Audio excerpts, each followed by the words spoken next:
Mateus 22, versículo 1, diz assim: De novo entrou Jesus a falar por parábolas, dizendo-lhes: O reino dos céus é semelhante a um rei que celebrou as bodas de seu filho.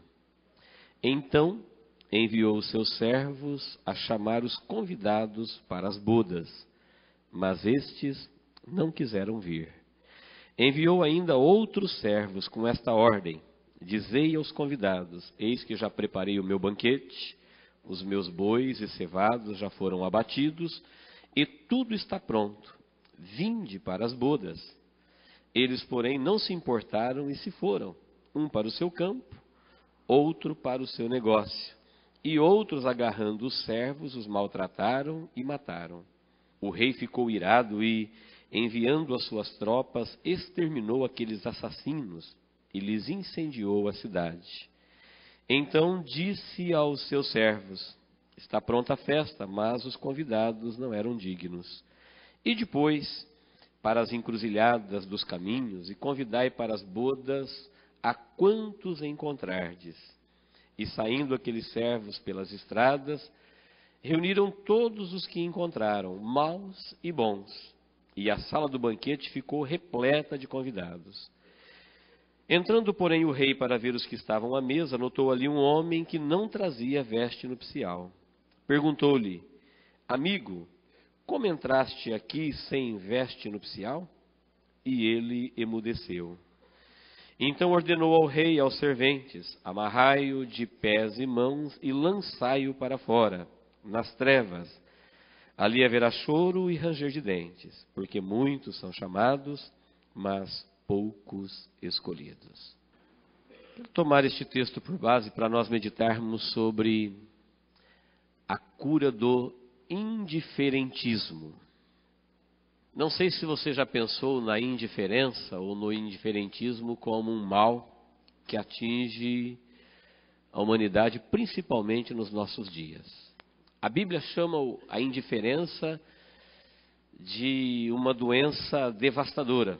É o pior de todos os males. Neste texto nós vamos aprender com Jesus que ser bom é muito bom. E se a pessoa não for boa, se ela for má, isso não é problema para Deus. Mas se ela for indiferente, ela tem realmente um grande problema. O indiferentismo é como uma epidemia. Está no mundo todo, está em todas as camadas sociais, em todas as idades. E para nós entendermos isso, eu gostaria de recordar com vocês que indiferença, bem diferente de diferença. Diferença é falta de semelhança, é desigualdade, é controvérsia, diferença. Deferência é respeito, consideração aos gostos e desejos de outro, é deferência. Agora, indiferença é aquele que não manifesta interesse por nada, é indiferente. Ele não é bom, mas também não é mau. Não se sente bom, mas nem é mau. Ele não odeia, mas também não ama. Ele não diz não e não diz sim. Ele nem é e nem não é. Qualquer pergunta, se você fizer, ele é ou não é, não tem resposta. Não sabemos se ele é, se ele não é. Se ele crê, se ele não crê. Se ele é por, se ele é contra. Ele é indiferente. O mal do indiferentismo é que ele está no mundo todo. Isso tem feito aumentar a cada dia mais, né, como uma epidemia, como algo que pega. E a Bíblia deixa claro que multidões perecem e perecerão eternamente por causa da indiferença. É uma coisa que Deus não suporta. Falando do mesmo assunto lá em Apocalipse, ele diz: Quem deras fosse quente ou frio, mas morno vomitar-te-ei da minha boca. Tem um significado ser quente, tem um significado ser frio. Como tem um significado também ser bom e ser mal, que é o que nós vamos ver hoje. Mas ser indiferente é algo que traz um prejuízo enorme para a vida da pessoa. Estou falando da indiferença em relação a Deus. A pessoa pode ser indiferente em muitos sentidos. Quem está me entendendo? Diga amém. Indiferença em relação a Deus. A pessoa indiferente, ela não manifesta grandes aversões diretas. Porém, ela se torna quase que incuravelmente negligente a respeito da sua alma. Não é uma pessoa que está contra Deus, mas ela não se importa com Deus. Não é uma pessoa que diz mal de Deus ou que rejeita a sua palavra, mas ela não tem por ele nenhuma simpatia, ela é apática, nenhum interesse, ela é desinteressada. Ela é indiferente em relação a Deus, sua revelação, seus planos. E o texto também nos orienta que as atividades e as ocupações com este mundo têm sido a principal causa ou a origem deste mal. O mundo procura oferecer tantos caminhos, tantos projetos, tantos valores, e as pessoas se encantam com isso, se ocupam com isso, e em relação a Deus, elas ficam indiferentes. Voltamos para o texto. Versículo 1 e versículo 2 diz assim: de novo entrou Jesus a falar por parábolas, dizendo-lhes: o reino dos céus é semelhante a um rei que celebrou as bodas do seu filho. Então veja que aqui Jesus vai falar da deferência, ou seja, o interesse pelo gosto, pelo prazer, pelo sentimento alheio. O rei vai fazer uma festa, o reino dos céus é comparado a uma festa de casamento do filho de um rei. Veja que a festa de casamento, na época de Jesus e ainda até hoje, é considerada uma das mais alegres festas. Quem ia se casar é o filho da maior autoridade de então, o rei. E era a ilustração preferida de Jesus. Geralmente em suas parábolas ele se reportava a uma festa de casamento. E diz: o reino dos céus, ou seja, a salvação, a revelação, o plano de Deus revelado por Deus ao longo da história da humanidade, para ser melhor compreendido, pode ser comparado a uma festa de casamento do filho de um rei. E ao casar o seu filho, o rei fez um convite real. Veja versículo 3 e 4. Então enviou os seus servos a chamar os convidados para as bodas, mas estes não quiseram vir. Enviou ainda outros servos, agora com esta ordem: dizei aos convidados: eis que já preparei o meu banquete, os meus bois e cevados já foram abatidos, tudo está pronto, e vinde para as bodas. Era comum na época, como é comum ainda hoje, numa festa de casamento, a pessoa receber 2 convites. Hoje, geralmente, quando você recebe o primeiro convite para um casamento, ele é verbal. Alguém diz para você: olha, meu filho, minha filha, ou eu vou me casar, e vai ser no ano tal, no mês tal, no dia tal. Depois você receberá o convite. Na época, eles tinham o costume de receber 2 convites formais. O primeiro falava do evento, que ele ia acontecer, de como seria, o que ia acontecer, e a pessoa tomava conhecimento do fato. O segundo convite, ele já era mais detalhado, ele falava do dia, da hora e tudo o que aconteceria naquele local, na festa do filho do rei. Ainda dentro da cultura da época de Jesus, rejeitar o primeiro convite seria um desprezo, uma ofensa. Por quê? É um convite real. Quanto maior é a autoridade que convida, maior é a responsabilidade daquele que é convidado. Afinal, quem vai se casar é o filho da maior autoridade. É uma parábola. Jesus está falando de Deus e do casamento dele mesmo. Deus decidiu casar seu filho, Jesus homem, e agora ele convida as pessoas para a boda. Veja que a maior autoridade aqui, ela representa Deus, e ele faz um convite gracioso para gente que nem digna era de ser convidado. Trata-se de um convite real. Veja que tem 2 convites. Um, ele é pelos seus servos, podemos chamar aqui os santos do Antigo Testamento. Desde o Antigo Testamento, Deus está falando da morte de Jesus, da salvação de Deus em Jesus, e o evento já é anunciado. Mas quando chegou os outros servos, que é depois de Jesus, agora tem detalhes, tem data. Nós sabemos de quem ele nasceu, onde ele nasceu, quanto tempo ele viveu, o que ele fez na cruz do Calvário, o que simboliza a sua morte na cruz do Calvário. A igreja que foi comprada com o seu sangue na cruz do Calvário é chamada de noiva, noiva do Cordeiro. Há expectativa no céu para conhecer esta noiva. Agora os outros servos, eles trazem maiores detalhes ainda do convite. E rejeitar o primeiro convite era um desprezo, era uma ofensa. Rejeitar o segundo era fatal. Era tornar-se inimigo. Era como que arrumar uma guerra ou um problema de morte. Rejeitar o segundo convite, para nós entendermos melhor, seria o mesmo que alguém vivendo na época de Noé, olhando para a arca que ele preparou durante 120 anos e dizer para ele assim, olha, obrigado pelo convite, pela honra, mas eu comprei uma canoa e eu vou remar com ele. É o mesmo que tomar conhecimento de algo, um aparato grandioso, preparado para salvar, algo caro, algo planejado com detalhes, com cuidado ao longo da eternidade, e de repente a pessoa, num total indiferentismo, dizer, olha, não me interessa por isso não. Não quero saber.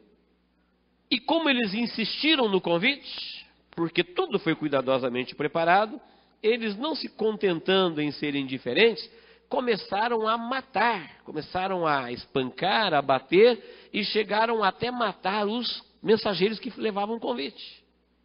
Nós acabamos de estudar recentemente, na Itália, a história da igreja, e quantas pessoas morreram de forma cruel, de forma brutal, de uma forma menosprezados, desvalorizados como pessoas. E sabe por que morreram? Porque eles se ocupavam simplesmente de levar o convite do rei para a festa do casamento do seu filho. Eram mensageiros. Essas pessoas vêm sendo assassinadas desde os servos do Antigo Testamento, muito mais agora os outros servos que são os do Novo Testamento, que ao longo da história da igreja não se cansam de convidar, de falar da festa, do convite real, do plano de Deus para a salvação, mas as pessoas se tornam indiferentes, eles acabam manifestando essa indiferença para Deus, dando desculpas qualquer, falando qualquer coisa. E essa desculpa é uma desculpa que só desculpa na mente dele. Diante de Deus, eles ficam indesculpáveis. Não tem desculpa. Veja aqui no texto, para ilustrar como Deus se sente em relação à humanidade, depois de dar conhecimento para a humanidade através da palavra dos seus servos, dos pregadores, do plano dele, da intenção dele, da honra, da deferência que ele fez com as pessoas, se importando com elas. Olha, não vou te esquecer deste evento, vou colocar o seu nome na lista, vou mandar um convite, um servo vai atravessar o seu caminho e vai dizer, você foi lembrado. O rei não se esqueceu de você, o seu nome está no convite, ele quer você nesse grande dia lá no céu. Mas as ocupações mundanas são tão grandes que as pessoas acabam ficando indiferentes. Lucas, falando do mesmo texto, em Lucas 14, 18, diz que um grupo de pessoas, está aqui no versículos 5 e 6 de Mateus 22, ó, eles, porém, não se importaram e se foram, um para o seu campo, outro para o seu negócio. E outros, agarrando os servos, os maltrataram e mataram. Lucas, falando do mesmo texto, dá mais detalhes. Lucas diz que o primeiro grupo disse assim, olha, comprei um campo e preciso ir vê-lo. Rogo-me que me tenhas por escusado. Preste bem atenção, queridos, para você entender.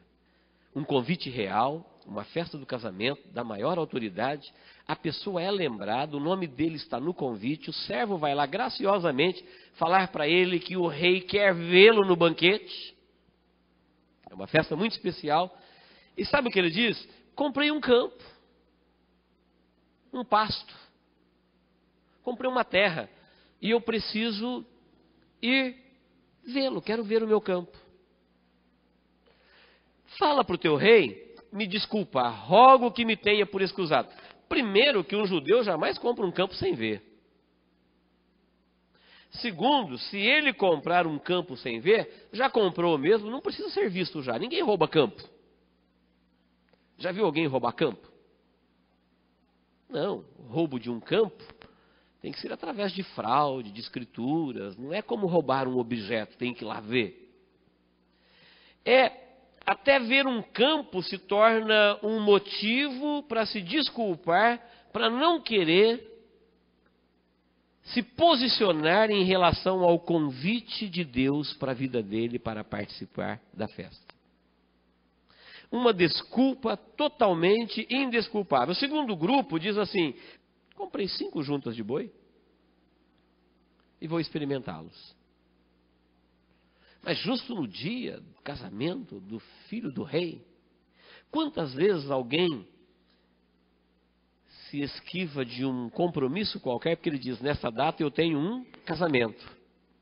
Vai casar o meu amigo, vai casar o filho do meu amigo, vai casar uma pessoa que trabalha comigo e eu não posso assumir. Ele dá mais importância para o casamento que qualquer outro evento dessa natureza, como ver um campo, experimentar 5 juntas de boi.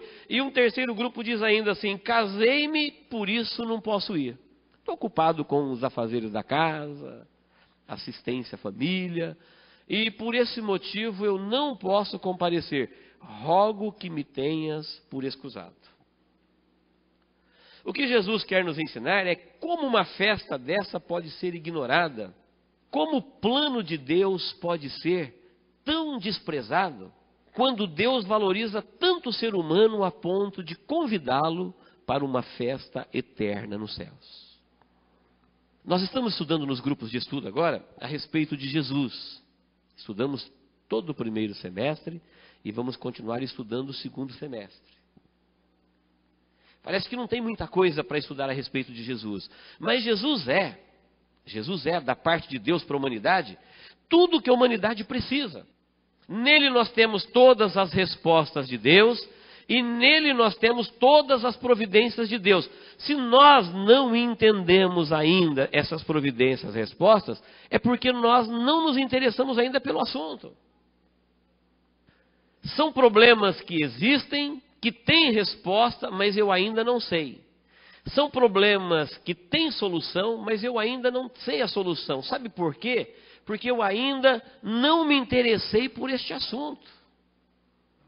Na quinta-feira eu estava dizendo ao grupo: eu sei que a lâmpada ilumina, e eu sei que a sua energia vem da água. Se você me perguntar como é feito isso, eu não sei a resposta, mas eu sei que tem a resposta e que alguém sabe.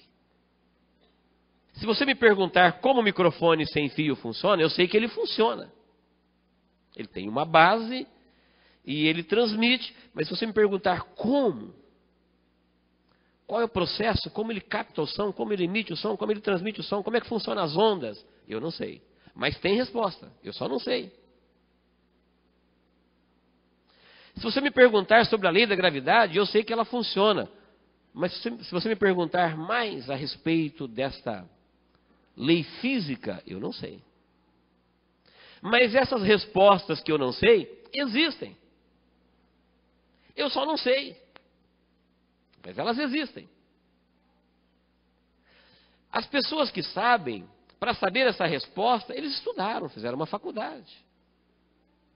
Ficaram 1, 2, 3, 4, 5 anos estudando como é que funciona. E se nós perguntarmos para ele, para o engenheiro elétrico, para o da eletrônica, para o físico, para o matemático,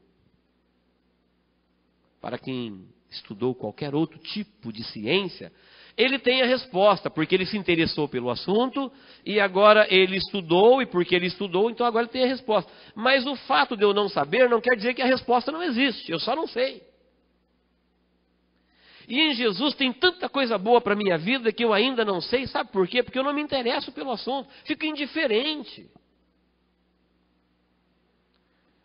Esse negócio de conhecer ao Senhor, prosseguir em conhecer, Ele é a resposta de Deus, mas eu não estou nem interessado no problema. Se você pensar um pouquinho nisso, você vai ver que ao seu redor, no seu convívio diário, tem muitas pessoas que não têm o menor interesse por isso. São assuntos que diz respeito à vida deles, à eternidade deles, à salvação deles. É uma deferência, ou seja, é um valor pelo sentimento alheio que Deus tem para com o ser humano. Deus não precisava fazer isso por nós, Ele poderia nos substituir a qualquer momento, mas Ele se importa com os nossos sentimentos, com os nossos gostos, com os nossos valores, com a nossa salvação. Ele planeja um plano eterno, diz a Bíblia, antes da fundação do mundo. Um plano caríssimo, um plano longo, um plano que para me resgatar teria que inevitavelmente custar a morte do filho único dele. Mas ele paga um preço altíssimo, planeja um plano brilhante, um plano maravilhoso, e agora ele manda alguém me convidar e diz, olha, você faz parte do plano, foi por você, o teu nome está no convite. E a pessoa diz, eu comprei um campo, tem que ver, sinto muito, não posso. Eu comprei 5 juntas de boi. Alguém fala, mas que povo duro, povo duro. Hoje tem gente que já troca essas revelações por muito menos. Alguém diz, não posso perder a novela das 8, não posso perder a novela das 7. Só dá para mim na igreja de domingo. Ou então na ceia. É verdade que tem pessoas que estudam, que trabalham, que estão ocupadas, mas tem muita gente que troca uma revelação de Deus por mais ou menos uma palavra como essa. Olha, me tenha por escusado, esse assunto não me diz respeito. Como pode uma festa dessa magnitude, uma festa dessa importância ser ignorada, quando a pessoa foi graciosamente convidada? Como pode um plano desse ser revelado em riqueza de detalhes, em que Deus não guardou esse mistério para ele revelou para a humanidade? A resposta para os meus problemas está em Jesus, só não sei porque às vezes não me interesso mais pelo assunto. A resposta para os meus problemas, de todos os meus problemas, de todos os problemas da humanidade, está em Jesus. A humanidade não tem solução para os seus problemas, porque Jesus é uma matéria desinteressante. E Jesus, para revelar o coração de Deus em relação a esse indiferentismo crescente. Porque se você colocar no mundo uma notícia que dá dinheiro, o mundo se interessa. Se você colocar no mundo uma notícia que dá fama, o mundo se interessa. Não importa o local, não importa o custo. Eles darão um jeito de ir até lá e eles darão um jeito de pagar o preço. Mas quando você diz que Deus tem um plano, e é um plano eterno, de felicidade eterna, que pode ser comparado ao casamento do filho de um rei, você pode imaginar a alegria contagiante durante a festa, os convidados honrados, aquele que convidou feliz porque o seu valor, o valor que ele deu para os convidados foi reconhecido, eles não ficaram indiferentes. E agora eles estão se alegrando porque ele é bom, quer ser bom e quer que as pessoas reconheçam sua bondade.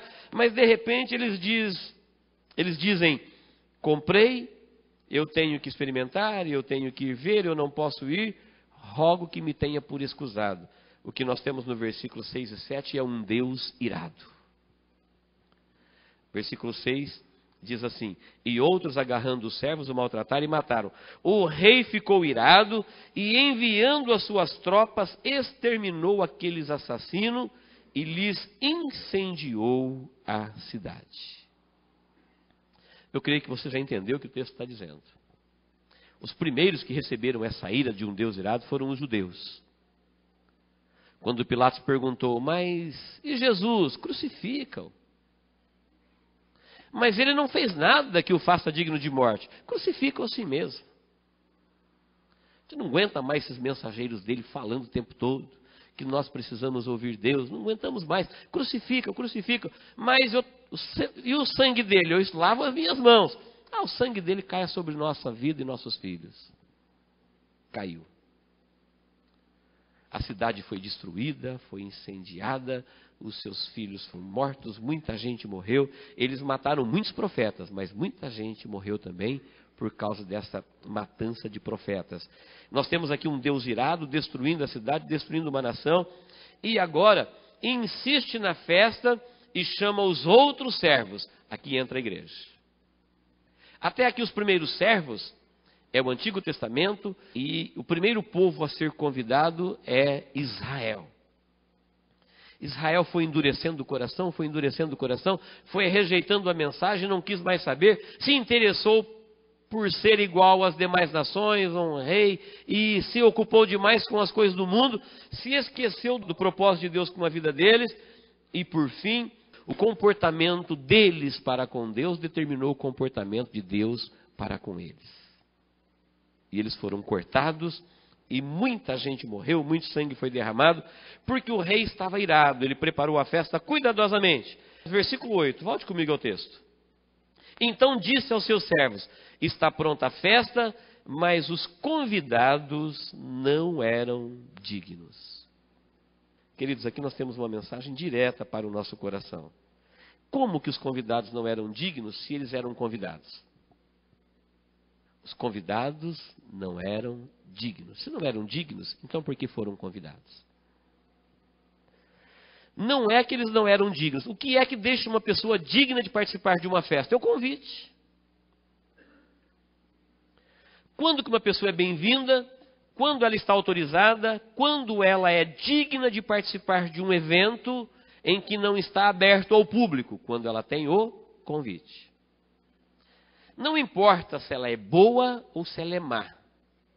Ela pode ser uma pessoa muito boa, se ela não for convidada, ela é indigna.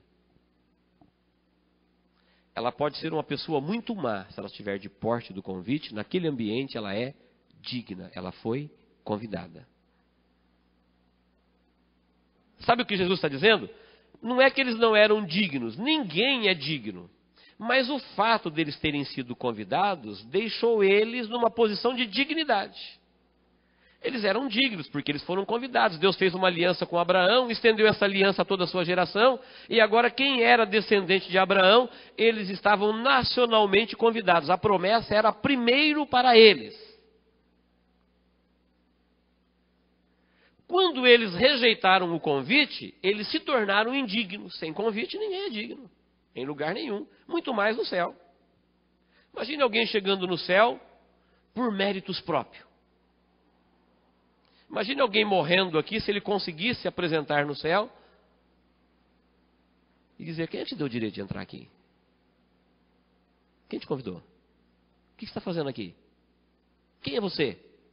E aí? Foi o que aconteceu com o homem sem veste nupcial. Não sei se o homem que entrou lá sem veste nupcial era bom ou mal, não sei. Não entra no mérito aqui a minha bondade ou a minha maldade, a sua bondade ou a sua maldade. A sua bondade pode te abençoar em todos os sentidos, mas ela não pode te dar o direito de vestir veste nupcial. O fato de uma pessoa ser boa não quer dizer que ele está convidado para a festa do filho do rei. Que bom que você é bom. A bondade é uma virtude apreciada por Deus em todos os sentidos. Em qualquer direção que você for bom, isso é muito bom, mas não te dá o direito de entrar numa festa sem ser convidado. As pessoas que não são boas, que são más, elas também não têm direito de entrar numa festa sem ser convidadas.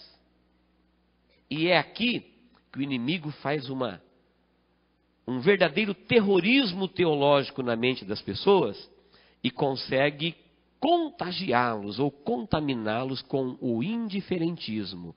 O bom se sente muito bom.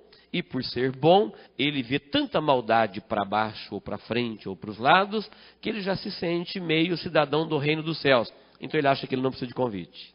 O mal, da mesma forma, já percebe a sua maldade, vê tanta gente melhor do que ele, que tem obras melhores, e agora ele já se sente completamente excluído, ele está fora do reino, então ele não tem mais por que se interessar por essas coisas, porque afinal ele é indigno mesmo. E um fica indiferente porque se sente, e o outro fica indiferente porque não se sente. E Jesus deixa claro que tanto o bom como o mal, ele precisa de convite. Que uma pessoa má, uma vez se relacionando com Deus e sendo justificada por Cristo, a sua maldade não tem poder de impedir a justificação de Cristo na vida dele. E o bom, com toda a sua bondade, ele não pode ser considerado bom a ponto de entrar num relacionamento, numa festa dessa, sem convite. Ninguém é bom sem convite e ninguém é mau com convite. Mas o mundo não percebe isso. O mundo, ele separa entre não matei, não roubei, não defraudei ninguém, não fez nada de mal, então eu sou bom. E aquele que fez isso diz: eu não consigo ser bom porque eu fiz coisas ruins, então agora eu sou mal. E ele já se sente excluído. Que revelação poderosa de Jesus, quando ele chama os novos servos agora, falou: olha, eles estavam na lista de convidados. Lembrei deles, lembrei da promessa que eu fiz a Adão, depois a Abraão, da aliança, cumpri com a minha parte, o nome de todo mundo estava aí no convite. Não quiseram. Isso os torna indignos. A partir de hoje, eles não serão mais dignos.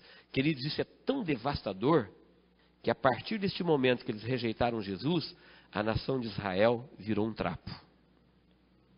Perderam a sua autoridade política, perderam a sua autoridade espiritual, perderam a sua terra, começaram a andar pelo mundo como vagabundos, perderam o templo, perderam o culto, não tinham mais bandeira, não tinha pátria. Você pode imaginar um cidadão sem pátria? Uma nação sem terra? E eles eram convidados. Se nós entendermos o que foi Israel antes do convite e depois do convite, o judeu de ontem e o de hoje, o gentio de ontem e o de hoje, nós vamos entender o que é ser convidado para as bodas. Quando Israel era convidado, e Deus ainda não tinha mandado os outros servos nos convidar, sabe quem era convidado aqui? Só os judeus, descendentes de Abraão. Nós, outras nações, éramos considerados como cachorrinhos, filhos das trevas, iníquos, longe de Deus, pagãos, adorando ídolos, não sabíamos nada de Deus, de salvação, do seu plano. As pessoas mais entendidas estavam adorando um ídolo, um poste-ídolo qualquer.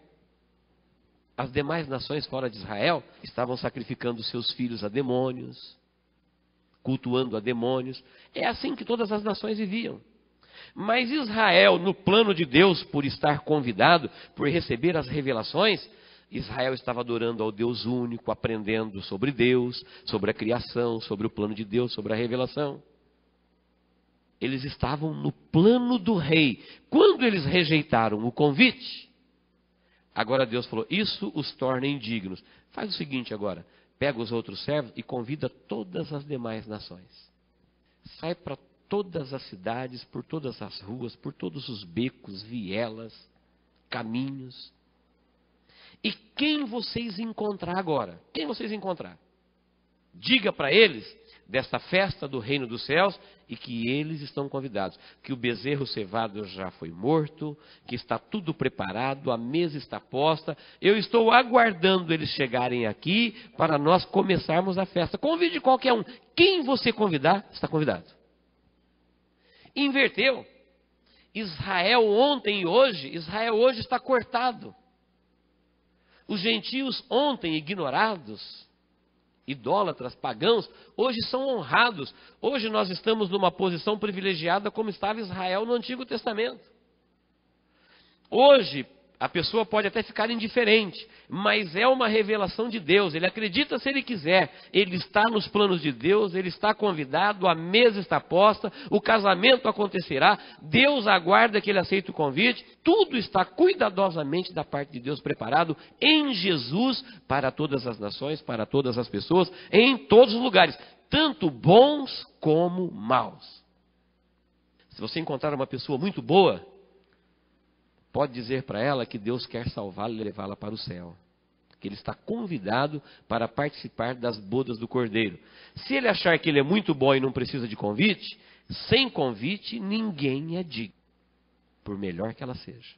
Se você encontrar uma pessoa muito má, que você não gostaria de ter na sua casa de jeito nenhum, pode dizer para ela que ela está nos planos de Deus, que Deus conta com ela, que o nome dela está no convite, que se ela quiser mudar de vida e aceitar o convite, Jesus está aguardando ela nas suas bodas. O dia do casamento do Filho de Deus, ele está nos planos de Deus. Se o muito bom ficar indiferente, isso vai torná-lo mal diante de Deus. Se o muito mal ficar indiferente, isso vai continuar deixando mal e muito mais mal ainda diante de Deus. Não é desta forma que se afere, não é dessa maneira que nós descobrimos ou entendemos quem é que vai para o céu e quem não vai. Agora sai por todas as ruas, porque os convidados que eram dignos ficaram indignos, porque agora não tem convite. Sem convite ninguém é digno. E os outros que jamais teriam a oportunidade de entrar numa festa dessa, pode sair pelos caminhos agora e convide eles. E quem você convidar, ele está convidado. Imagina se eu convidar alguém agora, como é que ele vai entrar na festa? Na entrada da festa, ele vai receber um traje nupcial. Já se costuma aqui no Brasil, na nossa região, alguém oferecer algum adereço qualquer para participar da festa, coisa que há muito tempo atrás não tinha. Às vezes um óculos, às vezes um colar luminoso com neon. É um traje que vai marcar aquela festa. No costume da época, o traje de rua não dava o direito da pessoa entrar na festa. Ele ia receber um traje nupcial, uma vestimenta que ele ia colocar por cima da sua veste, e aquela ali era a veste daquela festa. Então o traje de rua não dava o direito, ele tinha que ter o traje nupcial. O traje nupcial ninguém sabia dele. Queridos, são tantos versículos da Bíblia que fala que quando a igreja for arrebatada, que hoje o Espírito Santo está vestindo ela.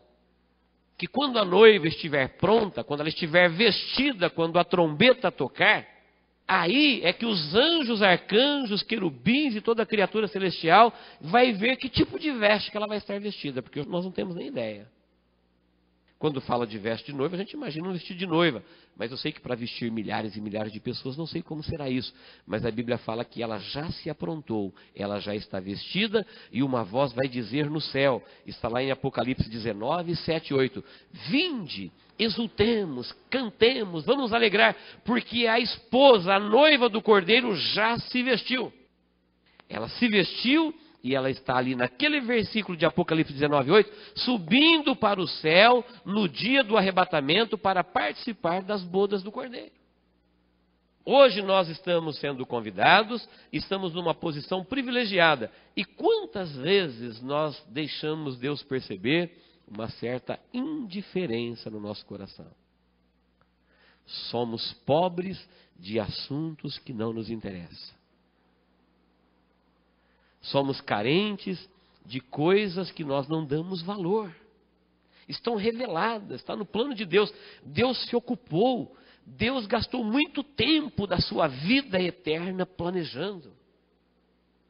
Deus está gastando muito tempo da sua vida eterna executando. Deus incansavelmente repete o convite, servos e mais servos, e servos e mais servos, e avisa. E eles vão destruindo um, matando outros, rejeitando outros, e chega um ponto que Deus não tolera tanto indiferentismo, que Deus diz, basta. Eles não eram dignos, não queriam. Fiz tudo o que tinha que fazer. Matei o bezerro cevado, preparei a festa, organizei moradas celestiais, banquete, anel. Me lembrei de cada um deles, coloquei o nome deles no convite. Preparei o mensageiro para atravessar o caminho deles, para dizer, Jesus te ama, Ele conta com você, Ele quer te salvar. Ninguém é tão bom que não precise dele, ninguém é tão mal que Ele não possa curar. Ele não pede antecedentes para colocar o nome no convite. Ele convida graciosamente. Vai para qualquer lugar, em todos os lugares. E quem vocês encontrar, diga que o rei está aguardando ele lá. Não sei se você sabia disso, mas Deus está nos aguardando lá. Nosso nome está no convite. Ele colocou alguém no nosso caminho. Colocou alguém na nossa vida, de alguma forma você foi avisado, você está sabendo. Nós não pertencemos mais ao Israel de antigamente, pertencemos como o Israel de hoje, que temos o convite e agora Deus em Jesus abriu para mim as portas dos palácios celestiais e diz, vai ter uma festa eterna e você faz parte dela, você está no convite. Com essa roupa que você tem aí, a sua roupa denominacional, você não pode entrar. Ninguém pode chegar lá e falar, eu sou da Manancial, sou da Quadrangular, sou batista, sou presbiteriano. Essa roupa aí não dá o direito de entrar lá. Essa é uma roupa humana, roupa do mundo, roupa do dia a dia, necessária para a gente viver aqui. Mas não é o traje nupcial. Quando for entrar na festa, nós vamos ter que vestir um traje que nós não sabemos como ele é. É oferecido pelo dono da festa. Ele diz, só com esta roupa você pode vestir aqui. É o mérito que Deus coloca na vida de cada um, o mérito de Cristo creditado na vida de cada um, para que ele possa ter o direito. Sem Jesus, não tem bom, não tem mal. Ninguém é digno. Ninguém pode. Às vezes nós achamos que podemos de alguma forma, mudar isso, mas não tem como mudar. Veja que alguém, ele entrou lá, talvez ele entendendo que ele era bom, talvez tivesse uma boa veste denominacional, ficou sabendo da festa, ele entrou. E o rei saiu para ver os convidados e olhou e viu alguém que não tinha veste nupcial, veste oferecida pelo dono da festa. Alguém com traje de rua, alguém com veste própria, alguém com veste da moda, alguém com veste denominacional, da religiosidade. Ele entrou e disse: amigo, como é que você entrou aqui? Talvez, é uma parábola. Se o homem dissesse alguma coisa, ele ia dizer o que passa pela cabeça dele que lhe dava direito de estar lá. Olha, eu sou muito bom. Como você vai ouvir muita gente dizendo: se eu não for para o céu, ninguém vai. Pessoa boa. Olha, se eu não for para o céu, não é porque vocês pegam uma Bíblia e vai para a igreja uma vez por semana que vocês vão, eu não vou não. Sou muito melhor do que muitos crentes que estão lá. E eu não duvido. Tem muita gente fora da igreja muito boas. E que bom que elas são boas. Elas só não sabem que essa bondade não as qualifica para entrar no céu. Elas estão convidadas da mesma forma que os maus. Qualquer pessoa, todo ser humano está convidado. E nós temos que aceitar o convite, porque somente essa veste nupcial, ou seja, a justificação que há em Cristo Jesus, sendo creditada na vida de um ser humano, é que lhe dá o direito. Porque diante de Deus ninguém é justo, ninguém é bom. Agora, com o traje nupcial, então nós podemos entrar nas bodas celestiais e ali estaremos para sempre com o Senhor. Jesus disse isso e ordenou aos serventes: amarrai-o de pés e mãos e lançai-o para fora, nas trevas. Ali haverá choro e ranger de dentes. Um salão de festa geralmente é iluminado. Uma casa onde há festa geralmente é iluminado. Se alguém está fora da festa, ele está fora do ambiente da música, da alegria, da festa, do rei, do filho, da noiva, dos amigos, dos irmãos. Veja numa comparação bem pálida. Você saber que você foi colocado para fora de uma festa porque você entrou lá sendo indigno.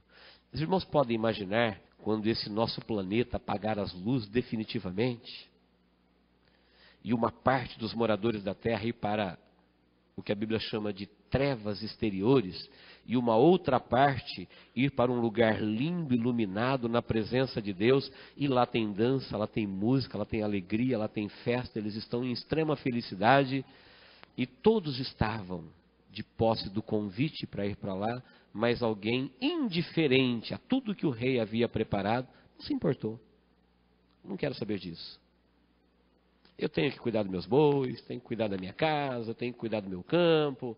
E fala para o teu rei que eu quero que ele me desculpe, mas eu não me interesso. O que Jesus deixa claro é, se uma pessoa for boa, ele está convidado. Se uma pessoa não for boa, ele está convidado. Agora, se uma pessoa for boa, ele ficar indiferente. Se ele for má, ele ficar indiferente, nada poderá salvá-lo. Nada, absolutamente nada. A minha bondade não encanta a Deus e a minha maldade não o ofusca. Mas a minha indiferença o incomoda. É Deus me perguntando assim: você tinha conhecimento dessa festa? Alguém te convidou?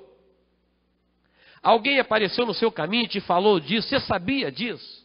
Que eu enviei Jesus para morrer a tua morte na cruz do Calvário, que você não tinha que pagar nada, que tudo estava pago, e eu tinha um banquete preparado com moradas celestiais, com uma família eterna, que tudo isso custou muito caro e que eu planejei cuidadosamente e não me esqueci de você. Te disseram isso? Disseram. O que você fez com esse convite? Você não importou com isso? A tua salvação estava aí. O teu comportamento para com Deus determinará o comportamento de Deus para com você. Por isso, queridos, nós vemos numa época em que se fala muito em bênção, dinheiro, prosperidade, sucesso, e o plano de Deus cai no indiferentismo. As pessoas estão indiferentes. Olha, Deus tem coisas maravilhosas, mas eu não quero saber, deixa eu falar isso para os outros. Deus tem resposta, Deus tem solução, Deus tem muita coisa escrita aqui para a sua vida. Ah, mas deixa isso para lá. Eu estou estudando agora outros assuntos. Estou me interessando por outros assuntos. Queridos, do ponto de vista de Deus, se você aprender tudo nesta vida e não aprendeu sobre Jesus, você não aprendeu o mais importante assunto que uma vida precisa aprender. Eu sei que qualquer outra ciência pode ser importante, a Bíblia não diz que elas não são. Mas a mais importante revelação de Deus para a humanidade chama-se Jesus Cristo, o Filho do Deus vivo. Se alguém se graduou, se alguém se formou em todas as ciências do mundo e ele não aprendeu sobre Jesus, ele não aprendeu a coisa mais essencial da vida que Deus queria que ele aprendesse.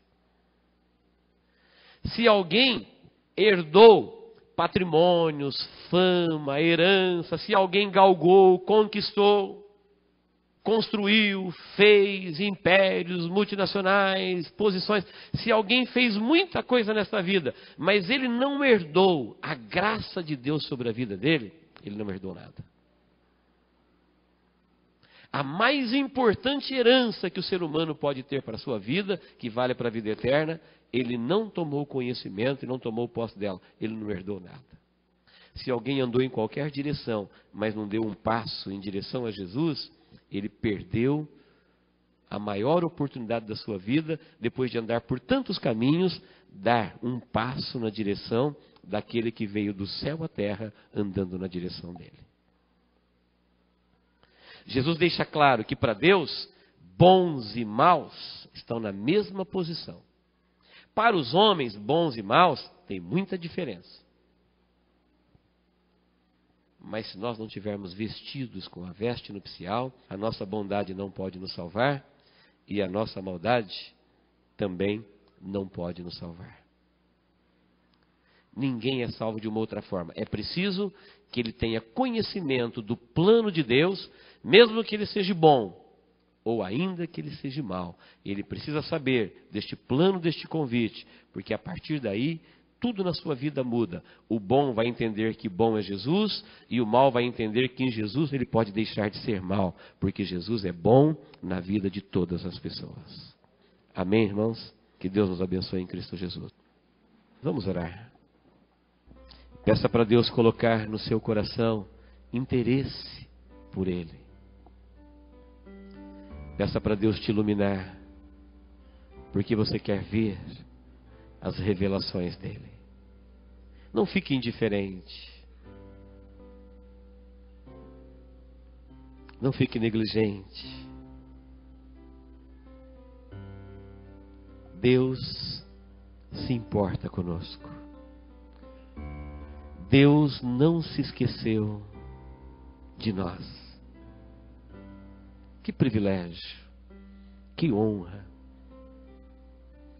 Vai ter um arrebatamento, vai ter pessoas ressuscitando para entrar na vida eterna. Eles vão festejar com Deus na eternidade, numa vida que nós não conhecemos como será. E num assunto dessa proporção, você foi lembrado. Alguém apareceu no seu caminho e te disse: você está convidado. O Rei espera por você. Você só não entrará no céu se você não quiser. Mas o seu nome está no convite. Você foi convidado. É o convite que te torna digno. Não é a sua bondade. Não é a sua maldade. É o convite. Quem não tem o convite é indigno. Nunca vamos esquecer isso. Deus, em nome de Jesus, nós agradecemos-te, ó Pai, por este culto e por tua palavra na nossa vida. Olha, ó Deus, agora para a vida de cada um dos teus filhos. Nós estamos em pé na tua presença, em nome de Jesus, e o Senhor conhece, ó Deus, todas as coisas. E nós queremos te agradecer, ó Deus, por esta revelação do reino dos céus para a nossa vida. Obrigado, ó Deus, por este privilégio. Obrigado, ó Deus, por esta honra. Obrigado, ó Deus, por cada pessoa aqui que já entendeu o teu chamado.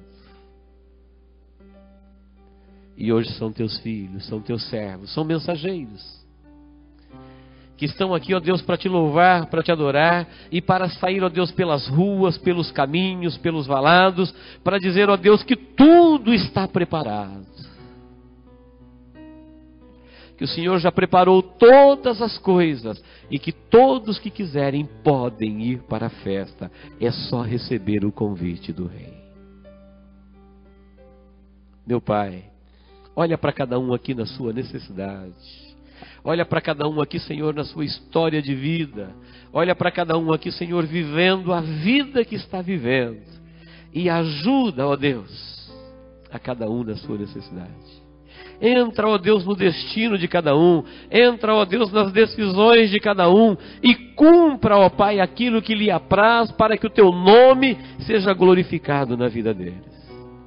Nós não queremos nunca, ó Deus, rejeitar os teus planos, as tuas revelações e a tua vontade para a nossa vida. Que o seu querer, que o seu poder, que o seu saber prevaleça, ó Deus, no meio do seu povo. Na vida da tua igreja. Dá-nos, ó Deus, entusiasmo. Dá-nos, ó Deus, dinamismo. Dá-nos, ó Deus, interesse. Dá-nos, ó Deus, sabor. Dá-nos, ó Deus, prazer. Dá-nos, ó Deus, fome, desejo das revelações da tua parte para a nossa vida. Que este desejo, ó Deus, nunca se aparte do coração do seu povo, mas que eles sempre tenham mais e mais prazer em estar nos teus atos, Pai. Em nome de Jesus, ó Deus, nós oramos. Em nome de Jesus te agradecemos, Pai. Amém.